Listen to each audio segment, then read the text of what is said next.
అండి అవును X handle కాదండి. అఫీషియల్ హ్యాండిల్ అండి, అది వేరే క్రియేట్ చేసి పెట్టి official what ever handle it name. పెట్టారు. ఇప్పుడు నా అఫీషియల్ హ్యాండిల్ కూడా హ్యాక్ చేసి నా అఫీషియల్ హ్యాండిల్ లో కూడా చెత్త పోస్టులు ఉమ్, పెట్టి జగన్మోహన్ రెడ్డి గారికి పాజిటివ్ గా పవన్ కళ్యాణ్ గారికి తిడుతూ కూడా పెట్టారు. ఉమ్. నేను కంప్లైంట్ ఇచ్చాం, పార్టీ ఆఫీస్ ఎంతో ఫైట్ చేసింది ఆమె అకౌంట్ హ్యాండిల్ ని హ్యాక్ చేశారని చెప్పి. హ్యాక్ చేసినా కూడా ఏం చేయలేక దాన్ని మేము స్టాప్ చేసేసాం, బ్లాక్ చేయించేశారు.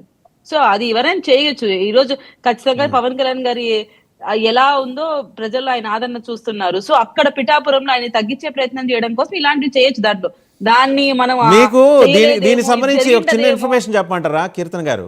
ఆయన జనరల్గా పెద్ద పెద్ద వాళ్ళ ఎక్స్ హ్యాండిల్స్ వేరే కంపెనీలకు ఇస్తారు, ఏజెన్సీస్కి ఇస్తారు.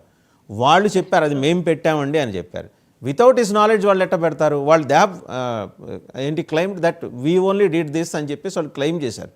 జనరల్గా జగన్మోహన్ రెడ్డి గారు, చంద్రబాబు వాళ్ళు నాయుడు ఇప్పుడు గారు వర్మ గారు వాళ్ళ ఏజెన్సీస్ టీం పనిచేస్తాయి. చూసుకుంటారు. ఆ విషయం గురించి మనం ప్రస్తావించాల్సిన అవసరం లేదు. సరే ఒకవేళ అది వేసిన